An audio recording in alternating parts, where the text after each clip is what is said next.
کمرے میں زرد روشنی مدھم انداز میں دیواروں سے ٹکرا رہی تھی، جیسے چراغ کی بجھتی لو آخری سانسیں لے رہی ہو۔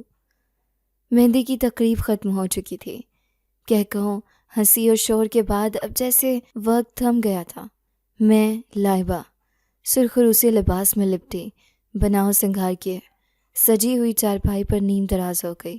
بدن پر تھکن کا ایک بوجھ سا تھا، لیکن اس تھکن سے زیادہ کوئی اور بوجھ تھا، ایسا بوجھ جو محسوس تو ہوتا ہے لیکن نظر نہیں آتا۔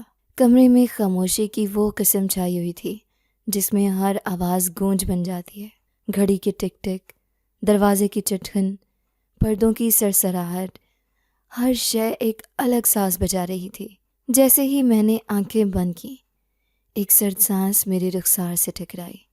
میں چونک گئی، بدن میں ایک جھرجھری سی دوڑ گئی۔ سردی کی وہ لہر جیسے روح میں اترتی چلی گئی ہو۔ میری انگلیاں خود بخود مہندی والے ہاتھوں کو چھونے لگیں۔ مہندی کی خوشبو کچھ زیادہ ہی تیز لگ رہی تھی، اور اس کے ساتھ ایک اجنبی مہک بھی شامل تھی۔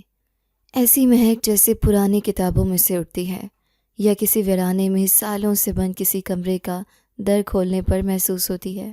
میرا دل دھڑکنے لگا، دھک دھک دھک، اور جیسے ہی میں نے آنکھیں مکمل بند کیں، مجھے یوں محسوس ہوا جیسے کوئی میرے قریب بیٹھ گیا ہو، بالکل میرے سرانے۔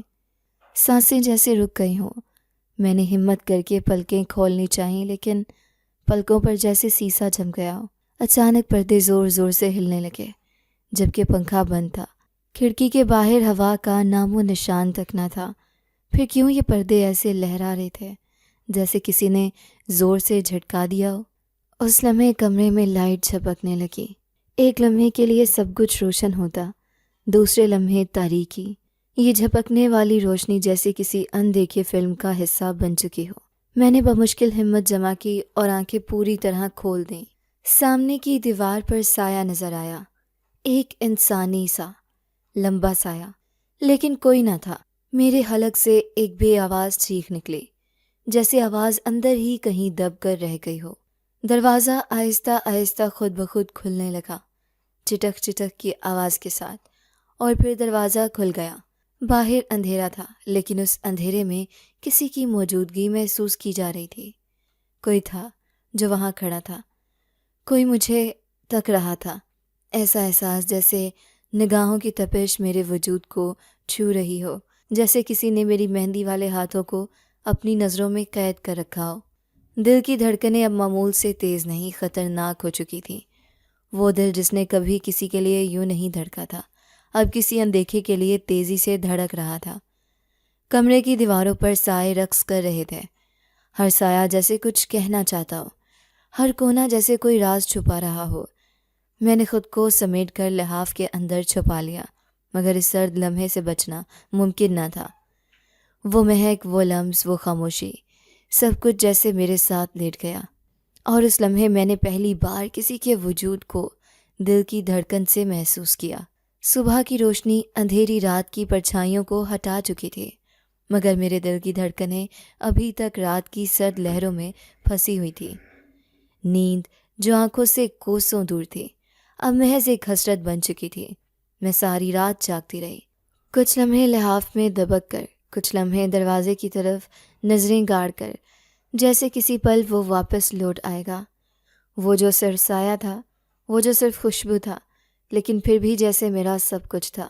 میں بستر سے اٹھی تو بدن بھاری لگ رہا تھا، جیسے کئی صدیوں کی تھکن میرے کندھوں پر آ گئی ہو۔ ہاتھ دھونے کے لیے واش بیسن کے پاس پہنچی تو ایک لمحے کو میری نظر اپنے ہاتھوں پر ٹھہر گئی، میری سانس تھم گئی۔ رات جو مہندی نارنجی رنگ لیے تھی، آج وہ غیر فطری حد تک سرخ ہو چکی تھی، جیسے کسی نے میرے ہاتھوں پر خون کے چھینٹے بکھیر دیے ہوں۔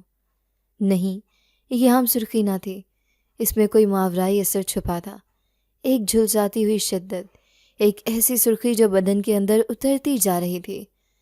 میں کانپتے ہاتھوں سے مہندی کو رگڑنے لگی، جیسے یہ سرخی کسی بد نصیب لمحے کی علامت ہو، مگر جوں جوں رگڑتی رنگ گہرا ہوتا جاتا، میرے ذہن میں رات کا لمحہ واپس پلٹنے لگا۔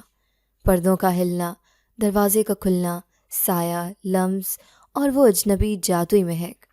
میں نے آنکھیں بند کی اور گہری سانس لی، جیسے خود کو سمجھانا چاہتی ہوں کہ سب وہم ہے، لیکن اگلے ہی لمحے کچھ ایسا ہوا جس نے میرا وہم حقیقت میں بدل دیا۔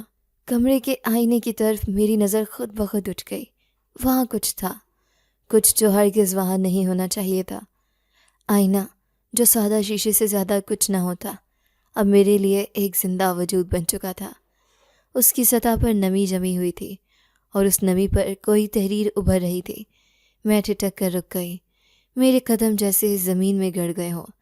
آہستہ آہستہ لکھائی ابھری، تم میری ہو، ہر لفظ جیسے دل پر چھری کی طرح چل رہا ہو۔ وہ تحریر کچھ لمحے ٹھہری، پھر ہوا میں تحلیل ہو گئی۔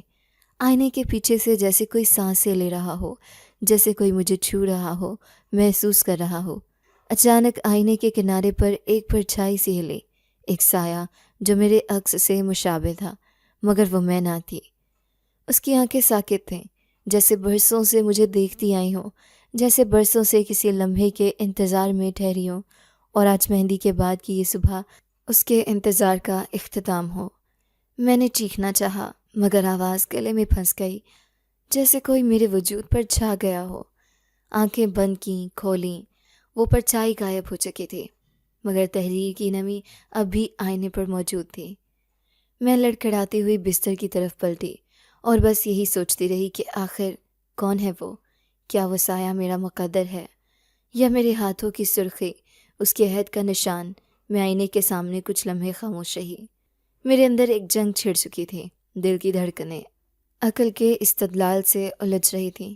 جو کچھ ابھی دیکھا وہ کیا حقیقت تھا یا کوئی ذہنی دھوکہ؟ مگر آئینے پر وہ الفاظ، تم میری ہو، اور وہ پرچھائی، یہ سب اتنا جیتا جاگتا تھا کہ انکار ممکن نہ تھا۔ کمرے کی فضا اب بھی بوجھل تھی، جیسے کوئی سانسیں لے رہا ہو، جیسے دیواروں میں کوئی چھپا بیٹھا ہو۔ میں نے دوپٹہ اوڑھا اور دبے قدموں دروازے تک گئی۔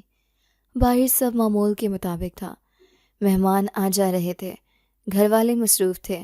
آج میری شادی کا دوسرا فنکشن تھا، سب چہروں پر خوشی تھی سوائے میرے۔ میں واپس پلٹی اور کمرے میں آئی تو وہی سردی دوبارہ میرے جسم میں سرایت کرنے لگی، جیسے کسی نے میرے اندر برف انڈیل دی ہو۔ میں نے گردن موڑ کر کمرے کا جائزہ لیا، اور پھر ایک بار پھر سب کچھ رک گیا، وقت جیسے تھم گیا ہو۔ پنکھا رک گیا، گھڑی کی سوئیاں ساکت ہو گئیں، باہر کی آوازیں خاموش ہو گئیں، ایک مردہ سا سکوت چھا گیا۔ کمرے میں پھیلی روشنی مدھم ہوتی گئی، اور پھر ایک سایہ سامنے آیا، وہی سایہ، دھندلا، لمبا، پراسرار۔ میں نے بمشکل آواز نکالی، کون ہے وہاں؟ وہ سایہ جیسے کچھ لمحے رکا، پھر آہستہ سے بولا، ایک سرگوشی جو دل کی گہرائی تک اتر گئی، تم میری ہو۔ میرا دل لرز گیا، جسم کپ کپانے لگا۔ میں چیخنا چاہتی تھی، بھاگنا چاہتی تھی، مگر آواز جیسے میرے حلق میں پھنس چکی تھی۔ صرف آنکھیں کھلی تھیں اور وہ بھی ساکت۔ پھر وہ سایہ آگے بڑھا، ایک قدم، دو قدم، اور جیسے ہی وہ میرے قریب آیا، کمرے کی لائٹ چھپکنے لگی۔ پھر یکدم سب روشن ہو چکا تھا، وہ سایہ غائب ہو چکا تھا۔ میری سانس بحال ہوئی، وقت دوبارہ چلنے لگا۔ گھڑی نے ٹک کی آواز دی، پنکھا گھومنے لگا۔ باہر سے امی کی آواز آئی، لائبہ بیٹا تیار ہو جاؤ، پارلر جانا ہے۔ میں نے دوپٹہ درست کیا، آئینے میں شکل دیکھی، مگر وہی سوال دل میں گونج رہا تھا، یہ سایہ کون ہے اور یہ مجھ سے کیا چاہتا ہے؟ امی اور پپو میرے پارلر جانے کی تیاری کر رہی تھی۔ میرے لباس، جیولری، بیگ، سب کچھ ترتیب سے رکھا جا رہا تھا، مگر میرے اندر ایک عجیب بے وزنی چھا گئی تھی۔ ایسا لگتا تھا جیسے میرے جسم میں جان نہیں رہی، جیسے میں کسی اور کے اختیار میں ہوں، جیسے کوئی نادیدہ قوت میرے وجود کو دھیرے دھیرے سلب کر رہی ہو۔ گاڑی میں بیٹھتے ہی میں نے دعا پڑھی۔ ہر گزرتا لمحہ ایک انجانے خوف میں لپٹا ہوا محسوس ہو رہا تھا۔ پارلر پہنچ کر جب میں آئینے کے سامنے بیٹھی تو خود کو سنوارنے کی خواہش کہیں کھو چکی تھی۔ آنکھیں نیم وا تھیں اور دل میں وہی سوال گردش کر رہا تھا جو رات سے دماغ میں قید تھا، تم میری ہو۔ پارلر کی لائٹس روشن تھیں، ارد گرد لڑکیاں باتوں میں مصروف تھیں، مگر مجھے صرف ایک ہی آواز سنائی دے رہی تھی، وہی پرانی، سرد، گونجدار سرگوشی۔ میں نے جیسے ہی آئینے میں دیکھا، میری سانسیں رک گئیں، میرے عقب میں میری کرسی کے پیچھے وہ کھڑا تھا۔ نہیں، وہ سایہ نہیں تھا، آج وہ واضح شکل میں میرے سامنے تھا، ایک نوجوان، پر حد سے زیادہ خوبصورت، مگر اس کی آنکھیں، وہ آنکھیں انسان کی نہیں ہو سکتی۔ وہ سرخ تھیں، دہکتی ہوئیں چنگاریوں کی طرح۔ وہ آہستہ آہستہ میرے قریب آیا، جیسے ہوا کو چیرتا ہوا میرے جسم میں اتر رہا ہو۔ اس نے میرا دوپٹہ آہستگی سے میرے سر پر رکھا اور میرے کان کے بالکل قریب ہو کر کہا، تم میری ہو اور ہمیشہ میری رہو گی۔ میرا دل دہل گیا۔ ایک جھٹکے سے میں کرسی سے کھڑی ہو گئی اور بلند آواز میں چیخی، کون ہو تم؟ جان کیوں نہیں چھوڑتے میری؟ میری چیخ پر پارلر میں بھون چال آ گیا۔ سب لڑکیاں میری طرف متوجہ ہو گئیں۔ پھپھو گھبرا کر میرے قریب آئیں اور بولیں، لائبہ بیٹا، کس سے بات کر رہی ہو؟ میں نے کانپتی آنکھوں سے پیچھے دیکھا، مگر وہ وہاں نہیں تھا۔ آئینہ صاف تھا، کرسی خالی اور فضا میں مہندی کی ہلکی خوشبو باقی تھی، مگر میرے جسم سے جیسے جان نکل چکی تھی۔ ہاتھوں سے زیور گرنے لگے، سانس بے ترتیب ہو گئی اور دل کسی انجانی دستک کی شدت سے لرزنے لگا۔ پھپھو نے مجھے تھام کر بٹھایا، پانی پلایا۔ میں کچھ بھی بولنے کے قابل نہ تھی، صرف اتنا کہا، پھپھو، وہ دوبارہ آ گیا ہے۔ رات کا اندھیرا اپنی چادر پھیلائے ہوئے تھا۔ گھر کے لان میں نکاح کی تقریب کی تیاریاں مکمل ہو چکی تھیں۔ رنگ برنگی روشنیوں سے سجاوٹ کی گئی تھی اور ہر طرف خوشیوں کا سما تھا، مگر میرے دل میں ایک انجانا خوف سرایت کر چکا تھا، جو پچھلی راتوں کے واقعات کی وجہ سے بڑھتا جا رہا تھا۔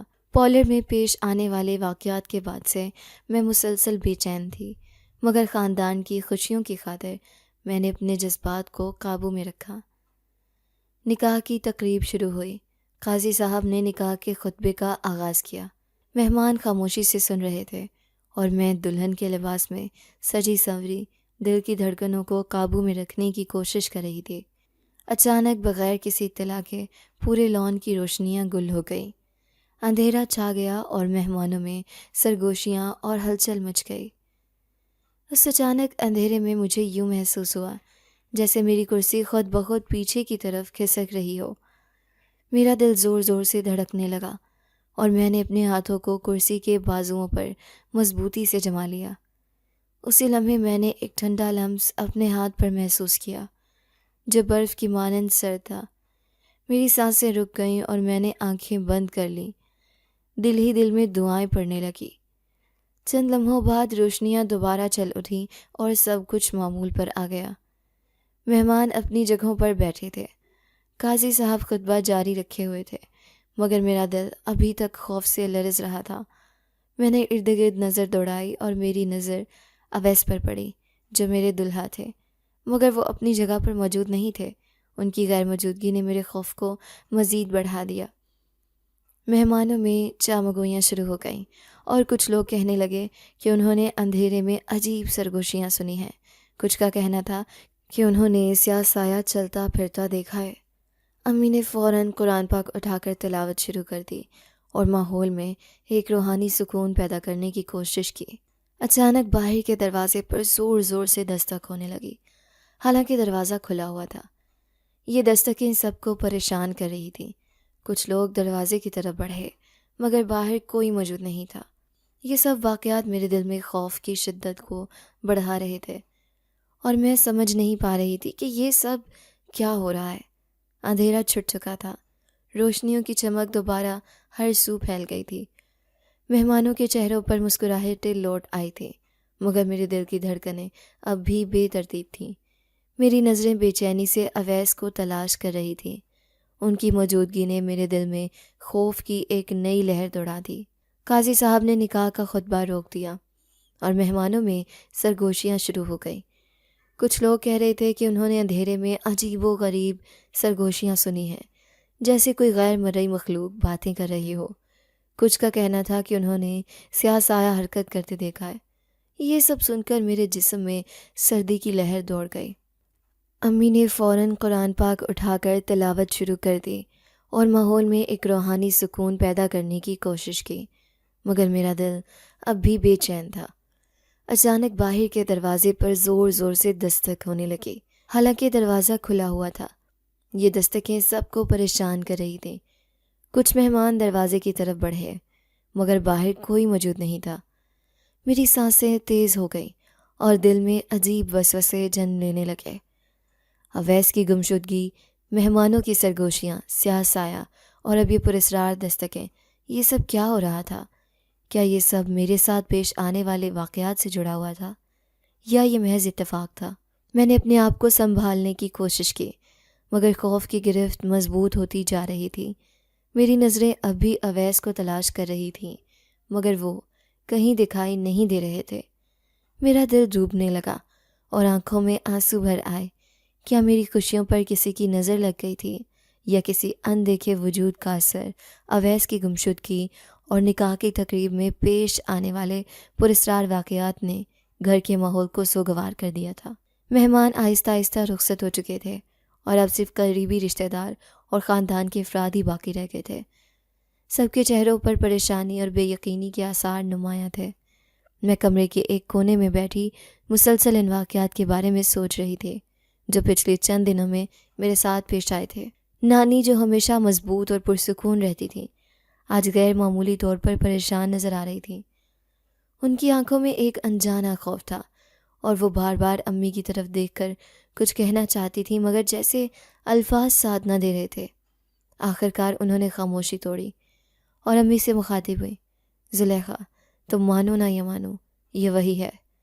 ان کے الفاظ نے کمرے میں موجود سب لوگوں کو حیرت میں ڈال دیا۔ امی نے نانی کی طرف سوالیہ نظروں سے دیکھا اور کہا، امی آپ کس کی بات کر رہی ہیں؟ نانی نے گہری سانس لی اور اپنی نم آنکھوں سے میری طرف دیکھتے ہوئے بولیں، لائبہ کی پیدائش سے پہلے ہمارے گھر کے صحن میں ایک پرانا درخت تھا۔ اس درخت کے سائے تلے ایک جن کا بسیرا تھا۔ وہ جن تمہاری ماں پر عاشق ہو گیا تھا۔ ان کے الفاظ سن کر کمرے میں سناٹا چھا گیا۔ سب لوگ دم بخود نانی کی باتیں سن رہے تھے۔ میرا دل تیزی سے دھڑکنے لگا اور ماضی کے واقعات کی کڑیاں آپس میں جڑنے لگیں۔ نانی نے اپنی بات جاری رکھی، میں نے بہت کوشش کی کہ تمہاری ماں کو اس جن کے اثر سے بچا سکوں۔ ایک عامل کی مدد سے اس کا علاج کروایا اور وہ جن اس شرط پر پیچھے ہٹنے کو تیار ہوا کہ زلیخا کی آخری اولاد اگر بیٹی ہوئی تو اس کی شادی اس سے کی جائے گی۔ انکشافات کا یہ سلسلہ میرے لیے ناقابل یقین تھا۔ میں نے کانپتی آواز میں پوچھا، نانی کیا آپ کہنا چاہتی ہیں کہ وہ جن میرے پیچھے ہے؟ نانی نے آنسو بھری آنکھوں سے سر ہلایا، ہاں بیٹی، وہ تمہیں اپنا حق سمجھتا ہے۔ میری سانسیں بے ترتیب ہو گئیں اور دماغ میں خیالات کی یلغار ہونے لگی۔ کیا میری زندگی پہلے سے طے شدہ تھی؟ کیا میری خوشیوں پر کسی اور کا حق تھا؟ نانی کی آنکھوں میں برسوں کی تھکن اور افسوس چھلک رہا تھا۔ ان کے لرزتے ہونٹوں سے نکلنے والے الفاظ نے کمرے کی فضا کو مزید بوجھل کر دیا تھا۔ امی کی آنکھوں میں آنسو تیر رہے تھے اور وہ نانی کی باتوں کو سمجھنے کی کوشش کر رہی تھی۔ میں نے اپنی کانپتی ہوئی آواز میں پوچھا، نانی وہ جنزادہ کون تھا اور اس کا میرے ساتھ کیا تعلق ہے؟ نانی نے گہری سانس لی اور ماضی کی پرتوں کو کھولتے ہوئے بولی، بیٹی یہ قصہ برسوں پرانا ہے۔ جب تمہاری ماں جوان تھی ہمارے گھر کے صحن میں ایک قدیم درخت تھا۔ اس درخت کے سائے تلے ایک جنزادہ رہتا تھا جو تمہاری ماں پر عاشق ہو گیا تھا۔ ہم نے بہت کوشش کی کہ اس سے نجات حاصل کریں مگر وہ کسی صورت پیچھا چھوڑنے کو تیار نہ تھا۔ امی نے سر جھکاتے ہوئے کہا، میں اس وقت بہت چھوٹی تھی اور ان باتوں کی سمجھ بھی نہیں تھی، مگر اب جب یہ سب کچھ لائبہ کے ساتھ ہو رہا ہے تو مجھے احساس ہو رہا ہے کہ ماضی کی غلطیاں دوبارہ دہرائی جا رہی ہیں۔ نانی نے آنسو پونچھتے ہوئے کہا، ہم نے ایک عامل کی مدد سے تمہاری ماں کا علاج کروایا اور وہ جنزادہ اس شرط پر پیچھے ہٹنے کو تیار ہوا کہ تمہاری ماں کی آخری اولاد اگر بیٹی ہوئی تو اس کی شادی اس سے کی جائے۔ اس وقت پر ہم نے سوچا کہ شاید یہ سب ختم ہو جائے مگر وہ وعدہ آج تمہارے سامنے ہے لائبہ۔ میری سانسیں بے ترتیب ہو گئیں اور دل میں خوف کی لہر دوڑ گئی۔ میں نے کانپتے ہوئے کہا، نانی کیا اس کا مطلب ہے کہ وہ جنزادہ مجھے اپنا حق سمجھتا ہے؟ نانی نے اس بات میں سر ہلایا اور بولی، ہاں بیٹی، وہ تمہیں اپنے مقدر کی دلہن سمجھتا ہے اور یہی وجہ ہے کہ وہ تمہارے ارد گرد موجود ہے، تمہیں محسوس کر رہا ہے اور تم سے رابطہ کرنے کی کوشش کر رہا ہے۔ امی نے میری طرف دیکھتے ہوئے کہا، ہمیں اس مسئلے کا حل نکالنا ہوگا لائبہ، ہم تمہیں اس مصیبت سے بچانے کے لیے ہر ممکن کوشش کریں گے۔ میں نے آنسو بھری آنکھوں سے امی اور نانی کی طرف دیکھا اور دل میں عزم کیا کہ میں اس چیلنج کا سامنا کروں گی، چاہے حالات کیسے بھی ہوں۔ نانی کے انکشافات نے کمرے کی فضا کو مزید بوجھل کر دیا۔ امی کی آنکھوں میں ندامت اور پشیمانی کے آنسو جھلک رہے تھے۔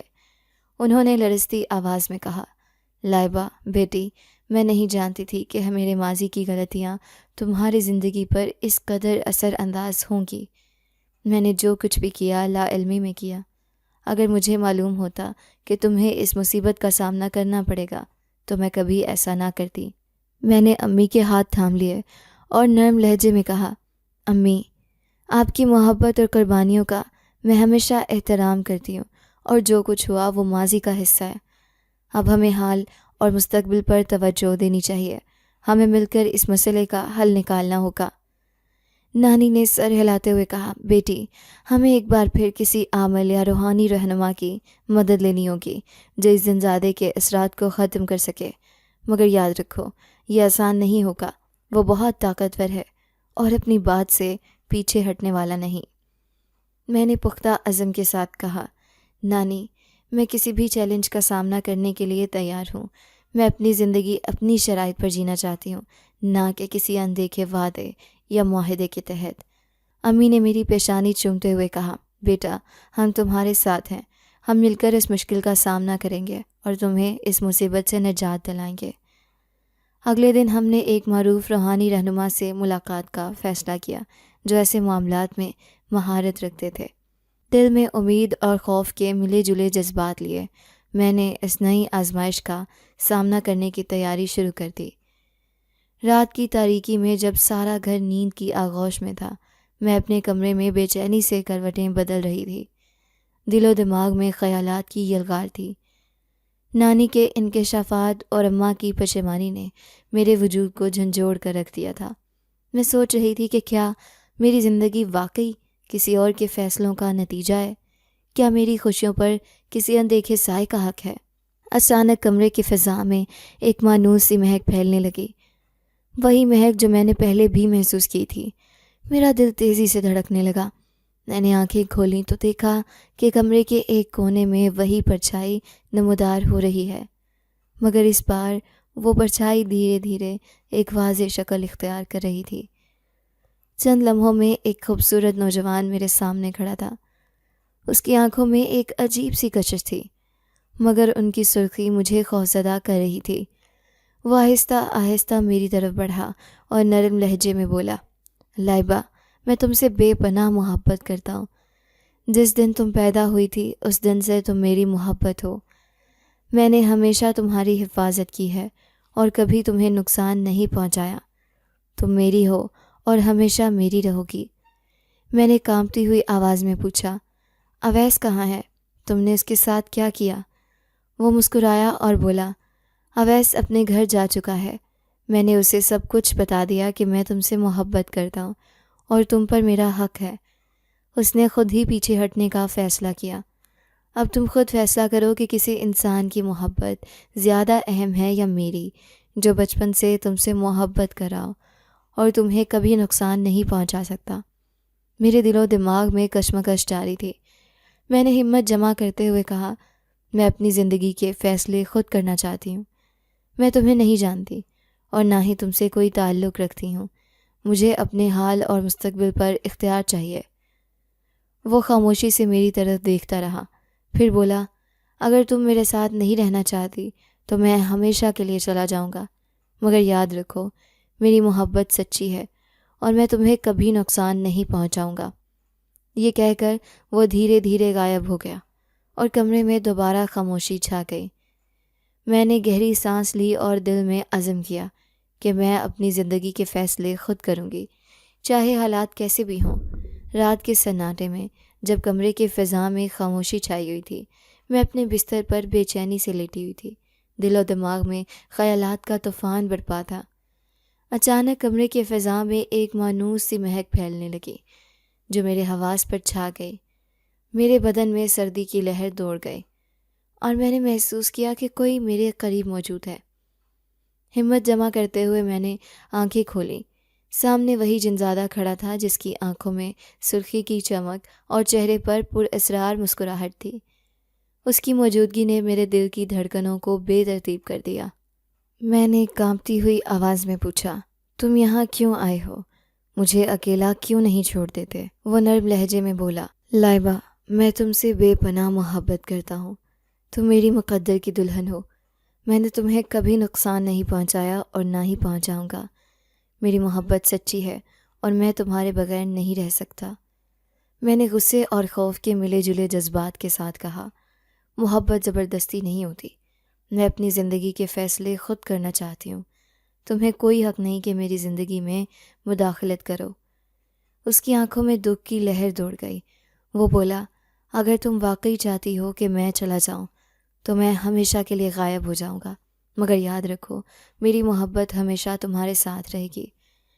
یہ کہہ کر وہ دھیرے دھیرے غائب ہو گیا اور کمرے میں دوبارہ خاموشی چھا گئی۔ میں نے گہری سانس لی اور دل میں عزم کیا کہ میں اپنی زندگی کے فیصلے خود کروں گی، چاہے حالات کیسے بھی ہوں۔ رات کی تاریکی میں جنزادے کی اچانک آمد اور اس کے انکشافات نے میرے دل و دماغ میں ہلچل مچا دی۔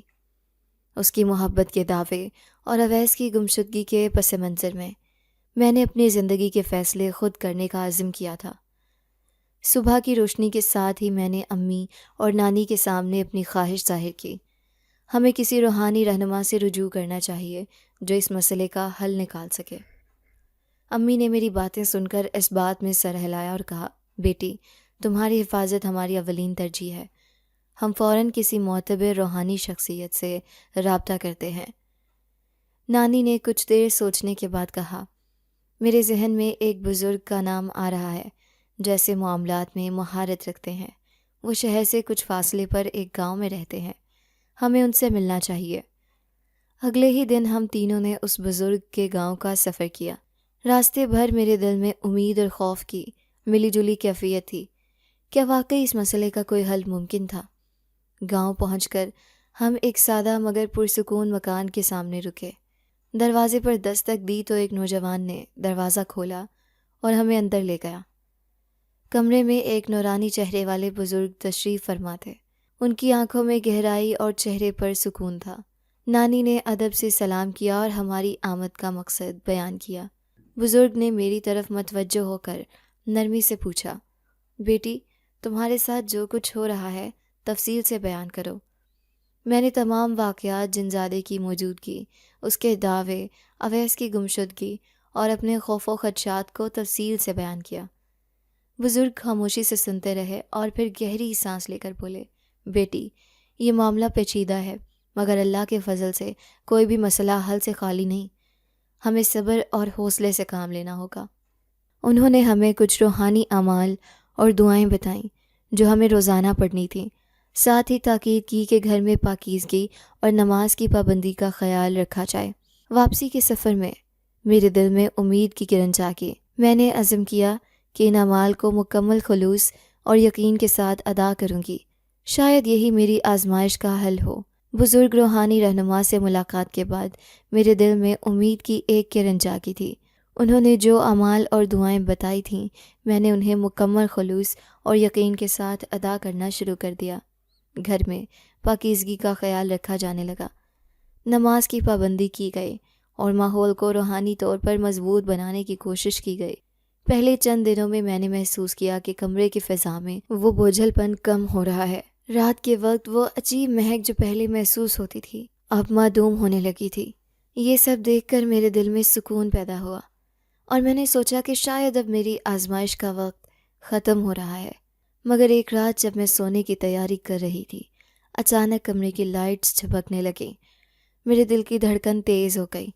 میں نے جلدی سے وہ دعائیں پڑھنی شروع کیں جو بزرگ نے بتائی تھیں۔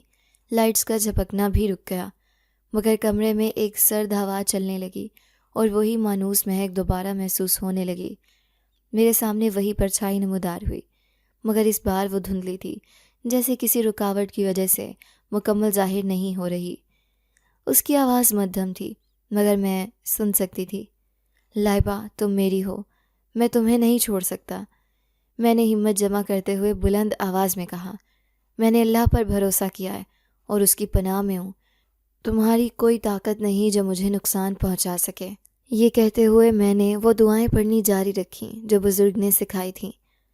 پرچھائی نے کچھ لمحے تذبذب میں گزارے، پھر آہستہ آہستہ معدوم ہونے لگی اور کمرے کی فضا دوبارہ معمول پر آ گئی۔ میرے دل میں ایک نیا اعتماد پیدا ہوا کہ روحانی اعمال کی تاثیر واقعی موجود ہے اور میں اس آزمائش کا سامنا کر سکتی ہوں۔ رات کی تاریکی میں جب سارا گھر نیند کی آغوش میں تھا، لائبہ اپنے کمرے میں بے چینی سے کروٹیں بدل رہی تھی۔ دل میں خیالات کا طوفان برپا تھا۔ جنزادے کی محبت کے دعوے، اویس کی گمشدگی اور روحانی اعمال کی تاثیر، یہ سب اس کے ذہن میں گردش کر رہے تھے۔ اچانک کمرے کے فضا میں وہی مانوس مہک پھیلنے لگی جو جنزادے کی موجودگی کا پتہ دیتی تھی۔ لائبہ کا دل تیزی سے دھڑکنے لگا، مگر اس بار اس نے خود کو مضبوط کیا۔ آنکھیں کھولتے ہی اس نے دیکھا کہ جنزادہ کمرے کے کونے میں موجود تھا۔ اس کی آنکھوں میں سرخی کی چمک اور چہرے پر اداسی تھی۔ وہ آہستہ آہستہ لائبہ کی طرف بڑھا اور نرم لہجے میں بولا، لائبہ، میں تم سے بے پناہ محبت کرتا ہوں۔ میں نے ہمیشہ تمہاری حفاظت کی ہے اور کبھی تمہیں نقصان نہیں پہنچایا، مگر میں تمہاری پریشانی کو سمجھتا ہوں اور اگر تم چاہو تو میں ہمیشہ کے لیے چلا جاؤں گا۔ لائبہ نے گہری سانس لی اور پختہ لہجے میں کہا، میں نے بہت سوچا ہے، تمہاری محبت سچی ہو سکتی ہے، مگر میں اپنی زندگی اپنی شرائط پر جینا چاہتی ہوں۔ میں تمہاری موجودگی سے خوفزدہ نہیں ہوں، مگر میں چاہتی ہوں کہ تم مجھے آزاد چھوڑ دو تاکہ میں اپنی زندگی کے فیصلے خود کر سکوں۔ جنزادے کی آنکھوں میں آنسو جھلکنے لگے۔ اس نے سر جھکایا اور بولا، اگر یہی تمہاری خواہش ہے تو میں تمہیں آزاد کرتا ہوں۔ میری محبت ہمیشہ تمہارے ساتھ رہے گی، مگر میں تمہاری خوشی کے لیے پیچھے ہٹتا ہوں۔ یہ کہتے ہی جنزادہ آہستہ آہستہ دھند میں تحلیل ہونے لگا اور کمرے کی فضا دوبارہ معمول پر آ گئی۔ لائبہ نے سکون کا سانس لیا اور دل میں شکر ادا کیا کہ اس کی آزمائش کا وقت ختم ہوا۔ اس نے عزم کیا کہ اب وہ اپنی زندگی کو نئے سرے سے شروع کرے گی، اپنی شرائط پر، بغیر کسی خوف یا دباؤ کے۔ جنزادے کی محبت اور اس کی قربانی کے بعد لائبہ نے اپنی زندگی کو نئے سرے سے شروع کرنے کا فیصلہ کیا۔ اس نے اپنے دل میں سکون پایا اور اپنے مستقبل کی جانب مثبت قدم بڑھانے کا عزم کیا۔ لائبہ نے اپنی تعلیم مکمل کرنے کا ارادہ کیا اور ایک معزز ادارے میں داخلہ لیا۔ وہاں اس کی ملاقات حمزہ نامی ایک نوجوان سے ہوئی جو نہایت نیک دل اور سمجھدار تھا۔ دونوں کے درمیان دوستی پروان چڑھی اور وقت کے ساتھ ساتھ یہ دوستی محبت میں تبدیل ہو گئی۔ حمزہ نے لائبہ کو شادی کی پیشکش کی، جسے لائبہ نے قبول کر لیا۔ دونوں خاندانوں کی رضامندی سے ان کی شادی کی تیاریاں شروع ہو گئیں۔ لائبہ کے دل میں کچھ خدشات تھے، مگر اس نے اللہ پر بھروسہ کرتے ہوئے اپنے دل کو مطمئن کیا۔ شادی کی رات جب لائبہ اور حمزہ اپنے کمرے میں داخل ہوئے تو کمرے کے فضا میں ایک مانوس سی مہک پھیل گئی۔ لائبہ کا دل دھک سے رہ گیا، مگر اس نے خود کو سنبھالا۔ اچانک کمرے کے ایک کونے میں ایک دھندلی سی پرچھائی نمودار ہوئی۔ لائبہ نے حمزہ کا ہاتھ مضبوطی سے تھام لیا اور دعا پڑھنے لگی۔ پرچھائی نے آہستہ سے کہا، لائبہ، میں نے تمہیں آزاد کر دیا تھا، مگر میری محبت اب بھی تمہارے ساتھ ہے۔ میں تمہاری خوشیوں میں رکاوٹ بننا نہیں چاہتا، مگر تمہیں الوداع کہنے آیا ہوں۔ خوش رہو۔ یہ کہتے ہی پرچھائی غائب ہو گئی اور کمرے کی فضا معمول پر آ گئی۔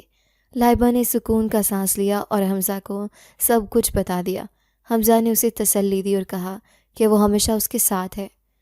یوں لائبہ نے اپنی نئی زندگی کا آغاز کیا، جہاں محبت، اعتماد اور خوشیوں نے اس کا استقبال کیا۔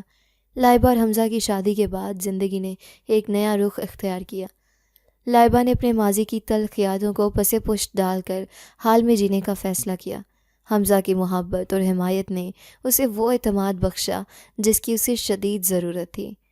شادی کے ابتدائی دنوں میں لائبہ کو کبھی کبھار ماضی کی یادیں ستاتیں، مگر حمزہ کی موجودگی اور اس کا حوصلہ افزا رویہ ان خدشات کو دور کر دیتا۔ یوں دونوں نے مل کر ایک اور خوشگوار زندگی کی بنیاد رکھی، جہاں اعتماد اور محبت کی حکمرانی تھی۔ لائبہ نے اپنی تعلیم مکمل کرنے کا فیصلہ کیا اور حمزہ نے ہر قدم پر اس کا ساتھ دیا۔ تعلیم کے ساتھ ساتھ وہ سماجی کاموں میں بھی حصہ لینے لگی۔ تاکہ دوسروں کی زندگیوں میں مثبت تبدیلی لا سکے۔ وقت کے ساتھ لائبہ نے محسوس کیا کہ اس کا ماضی اب اس پر اثر انداز نہیں ہو رہا۔ جنزادے کی محبت اور اس کی قربانی کی یادیں اب محض ماضی کا حصہ بن چکی تھیں۔ لائبہ نے سیکھا کہ زندگی میں آگے بڑھنے کے لیے ماضی کی زنجیروں کو توڑنا ضروری ہوتا ہے۔ یوں لائبہ اور حمزہ کی زندگی خوشیوں اور سکون سے بھرپور رہی، جہاں محبت، اعتماد اور باہمی احترام نے ان کے رشتے کو مضبوط بنایا۔ لائبہ اور حمزہ کی شادی کو چند ماہ گزر چکے تھے۔ زندگی معمول پر آ چکی تھی اور دونوں اپنی نئی زندگی میں خوش تھے۔ لائبہ نے اپنی تعلیم مکمل کر لی تھی اور اب ایک مقامی اسکول میں تدریس کے فرائض سر انجام دے رہی تھی۔ حمزہ ایک نجی کمپنی میں ملازم تھا اور دونوں کی زندگی سکون اور محبت سے بھرپور تھی۔ ایک دن لائبہ کو اپنے اسکول کی لائبریری میں ایک قدیم کتاب ملی جس کا عنوان جنات کی دنیا تھا۔ کتاب کی جلد پر سنہری حروف میں لکھا تھا، رازوں سے پردہ اٹھانے والی کتاب۔ لائبہ نے تجسس کے باعث کتاب کو اٹھایا اور گھر لے آئی۔ رات کے وقت جب حمزہ سو چکا تھا، لائبہ نے کتاب کو کھولا اور پڑھنا شروع کیا۔ کتاب میں جنات کی مختلف اقسام، ان کی خصوصیات اور انسانوں کے ساتھ ان کے تعلقات کے بارے میں تفصیلی معلومات موجود تھی۔ لائبہ نے دلچسپی سے صفحات پلٹتے ہوئے ایک باب پر نظر ڈالی جس کا عنوان تھا محبت میں مبتلا جنات۔ اس باب میں بیان کیا گیا تھا کہ بعض اوقات جنات انسانوں سے محبت کر بیٹھتے ہیں اور ان کی زندگیوں میں مداخلت کرتے ہیں۔ یہ پڑھ کر لائبہ کے ذہن میں اپنے ماضی کی یادیں تازہ ہو گئیں۔ اگلے دن لائبہ نے اسکول میں اپنی ساتھی استاد سارہ سے اس کتاب کے بارے میں بات کی۔ سارہ نے بتایا کہ یہ کتاب اسکول کی لائبریری میں برسوں سے موجود ہے اور بہت کم لوگ اسے پڑھتے ہیں۔ اس نے مزید کہا کہ اس کتاب کے مصنف ایک معروف عالم تھے جو ماورائی علوم پر تحقیق کرتے تھے۔ لائبہ نے فیصلہ کیا کہ وہ اس کتاب کو مکمل طور پر پڑھے گی تاکہ اپنے ماضی کے تجربات کو بہتر طور پر سمجھ سکے۔ رات کے وقت اس نے دوبارہ کتاب کا مطالعہ شروع کیا۔ جو وہ پڑھتی گئی اس پر انکشاف ہوا کہ جنات کی محبت بعض اوقات انسانوں کے لیے نقصان دہ ثابت ہو سکتی ہے، لیکن اگر انسان مضبوط ایمان اور حوصلے کے ساتھ ان کا سامنا کرے تو وہ پسپا ہو جاتے ہیں۔ ان معلومات نے لائبہ کو اپنے ماضی کی تجربات کو ایک نئے زاویے سے دیکھنے کا موقع دیا۔ اس نے محسوس کیا کہ جنزادے کی محبت اور اس کی قربانی نے اس کی زندگی پر گہرے اثرات مرتب کیے تھے، لیکن اب وہ اپنی زندگی میں آگے بڑھ چکی تھی۔ اس کتاب نے اسے سکھایا کہ ماضی کی یادوں کو سمجھنا اور ان سے سبق حاصل کرنا ضروری ہے، لیکن ان میں الجھ کر حال کو متاثر نہیں کرنا چاہیے۔ یوں لائبہ نے کتاب کو واپس لائبریری میں جمع کروا دیا اور اپنی زندگی میں مثبت انداز میں آگے بڑھنے کا عزم کیا۔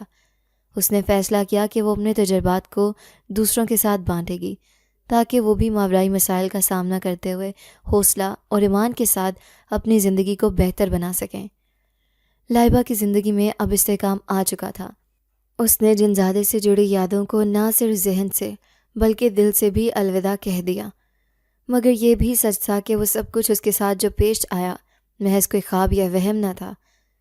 اس نے جس حقیقت کا سامنا کیا تھا وہ ناقابل یقین ہوتے ہوئے بھی اس کے شعور میں ہمیشہ کے لیے ثبت ہو چکی تھی۔ ایک شام وہ اپنے کمرے میں بیٹھی اپنی ڈائری کھولے سوچوں میں گم تھی۔ کتابیں، مطالعہ، تحقیق، سب کچھ کرتے کرتے اس نے محسوس کیا کہ شاید اسے اپنے دل کی بات خود قلم بند کرنی چاہیے۔ وہ سب جو وہ محسوس کر چکی تھی، جو دیکھا، سہا اور برداشت کیا، اب صرف اس کے اندر دفن نہیں رہنا چاہیے۔ لائبہ نے قلم اٹھایا اور پہلی بار بغیر رکے لکھنا شروع کیا۔ وہ میرے خواب میں نہیں آیا کرتا تھا، وہ جاگتی آنکھوں کا نظارہ تھا، وہ سایہ جو میرے بستر کے سرہانے خاموش کھڑا رہتا، میرے مہندی لگے ہاتھوں کو تکا کرتا۔ میں نے کبھی سوچا نہ تھا کہ ایک جنزادہ مجھ سے محبت کرے گا، وہ بھی ایسی محبت جس میں زبردستی نہیں، صرف انتظار تھا اور قربانی۔ لائبہ لکھتے لکھتے رک گئی۔ اسے وہ رات یاد آئی جب جنزادے نے آخری بار کہا تھا، اگر تم نہیں چاہتی تو میں ہمیشہ کے لیے چلا جاؤں گا۔ وہ واقعی چلا گیا تھا، بنا کوئی زخم دیے، بنا کسی ضد کے، صرف محبت دے کر۔ لائبہ نے دوبارہ لکھنا شروع کیا۔ کیا محبت صرف انسانوں میں ہوتی ہے؟ اگر کوئی غیر انسانی وجود محبت میں اتنا خالص ہو جائے کہ تمہاری مرضی کو اپنی آخری حد مان لے، تو کیا وہ محبت نہیں؟ میں ڈری، میں لرزی، میں بھاگی، مگر اس نے کبھی زبردستی نہیں کی۔ وہ مجھے صرف چاہتا تھا، قید نہیں کرنا چاہتا تھا، اور یہی اس کی محبت کی معراج تھی۔ لائبہ کی آنکھوں میں نمی آ گئی۔ اس نے آہستگی سے ڈائری بند کی اور دل ہی دل میں دعا کی، یا اللہ، اگر وہ سچ میں میری محبت کرتا تھا تو اسے سکون عطا فرما۔ اس رات وہ پرسکون سوئی، بہت عرصے بعد، مگر اسے معلوم تھا محبت اگر سچی ہو تو کبھی ختم نہیں ہوتی۔ اس رات لائبہ نے طویل عرصے بعد سکون کی نیند لی تھی۔ قلم اور کاغذ پر دل کا بوجھ ہلکا کرنے کے بعد اس کے اندر ایک عجیب سی ہلکے پن کی کیفیت پیدا ہوئی تھی۔ جنزادے کے لیے دل سے دعا مانگ کر گویا اس نے ایک بند دروازہ ہمیشہ کے لیے بند کر دیا تھا، لیکن رات کے سناٹے میں خواب کی دنیا نے وہ دروازہ آہستہ سے پھر کھول دیا۔ لائبہ نے خواب میں خود کو ایک ویران باغ میں پایا جہاں ہر طرف سوکھے درخت، گرتے ہوئے پتے اور ہوا میں سناٹا تھا۔ وہ تنہا کھڑی تھی، ننگے پاؤں، سرد زمین پر۔ سامنے ایک درخت کے نیچے وہی نوجوان کھڑا تھا، جنزادہ، جس نے محبت کی تھی مگر زبردستی کبھی نہیں کی تھی۔ اس کے چہرے پر سکون تھا، مگر آنکھوں میں اداسی کی ایک ہلکی سی لہر تیر رہی تھی۔ لائبہ، اس کی آواز آئی جو ہوا کے دوش پر جیسے روح کو چھو رہی تھی۔ لائبہ نے قدم آگے بڑھائے۔ تم واپس کیوں آئے؟ میں نے تو تمہیں آزاد کر دیا تھا، اور تم نے بھی مجھے۔ جنزادے نے دھیرے سے سر جھکایا۔ میں گیا نہیں، صرف تمہارے قریب آنے سے باز آ گیا تھا۔ تم نے مجھے یاد کیا، دعا دی، اور وہ دعا مجھے کھینچ لائی۔ لائبہ خاموش ہو گئی۔ اس کے دل میں کچھ چبھنے لگا۔ تو کیا محبت کبھی ختم نہیں ہوتی؟ محبت اگر سچی ہو تو نہیں، اس نے جواب دیا، مگر فکر نہ کرو، میں تمہیں لینے نہیں آیا، صرف دیکھنے آیا ہوں کہ تم خوش ہو یا نہیں۔ لائبہ کی آنکھوں سے ایک آنسو بہہ نکلا۔ تمہاری دعا نے مجھے سکون دیا لائبہ، میں اب روشنی کی طرف جا رہا ہوں، لیکن تمہیں ایک بات بتانے آیا ہوں، محبت اگر قربانی کے ساتھ ہو تو وہ کبھی مایوس نہیں کرتی۔ اتنا کہہ کر وہ مسکرا دیا اور خواب کی دھن میں تحلیل ہونے لگا۔ لائبہ ہڑبڑا کر جاگ اٹھی۔ اس کا سانس پھولا ہوا تھا، مگر چہرے پر سکون تھا۔ وہ جان گئی تھی کہ اب اس کہانی کا اختتام صرف اس کی یاد میں محفوظ ہے۔ لائبہ کے چہرے پر روشنی کی ایک کرن تھی۔ وہ خواب جو گزرے کل کا آئینہ بن کر آیا تھا، اسے اندر تک ہلا گیا تھا، مگر اس ہلچل میں نہ کوئی خوف تھا، نہ بے چینی، بلکہ ایک عجیب سی روحانی تسکین تھی۔ وہ جان چکی تھی کہ جنزادے کی محبت، جس نے اس کی زندگی میں طوفان برپا کیا ہے، آج سکون میں بدل چکی ہے۔ صبح کی اذان کے ساتھ اس نے وضو کیا، 2 رکعت نفل شکرانے کے ادا کیے اور دعا کے لیے ہاتھ اٹھائے۔ یا اللہ، اگر وہ سچ میں مجھ سے محبت کرتا تھا تو اسے وہ مقام عطا فرما جہاں روح کو سکون نصیب ہوتا ہے۔ اس کی قربانی، اس کی خاموشی اور اس کا انتظار رائگاں نہ جائے۔ اس دعا کے بعد لائبہ کے دل میں جو وزن تھا وہ جیسے کسی نے اتار لیا۔ اسے یوں محسوس ہو رہا تھا جیسے کائنات نے اسے معاف کر دیا، یا شاید اس نے خود کو معاف کر دیا تھا۔ چند دن بعد لائبہ نے اپنی مکمل کہانی، ایک لڑکی، ایک سایہ اور ایک جنزادے کی خاموش محبت پر مبنی ناول لکھا۔ اس ناول نے قارئین کو ہلا کر رکھ دیا۔ ہر صفحہ جذبے، قربانی اور روحانی سچائی سے لبریز تھا۔ ناول کا آخری جملہ تھا، وہ جو سایہ بن کر میرے آس پاس رہا، روشنی بن کر میری دعاؤں میں شامل ہو گیا۔ یہ ناول نہ صرف ادبی دنیا میں سراہا جانے لگا، بلکہ لائبہ کے دل میں ایک مکمل باب بن کر بند ہو گیا۔ حمزہ جو اس کے ہر موڑ پر ساتھی تھا، اب اس کا ہمسفر ہی نہیں، اس کی روشنی بن چکا تھا۔ لائبہ جان گئی تھی کہ بعض کہانیاں مکمل نہیں ہوتیں، مگر ان کے کردار مکمل ہو جاتے ہیں، اور جنزادہ، اس کی محبت، اس کی خاموشی اب ایک ایسی خواب میں بدل گئی تھی جو جاگتے ہوئے یاد آتا تھا، دل میں چپکے سے مسکرا دیتا تھا اور پھر فضا میں گھل جاتا تھا۔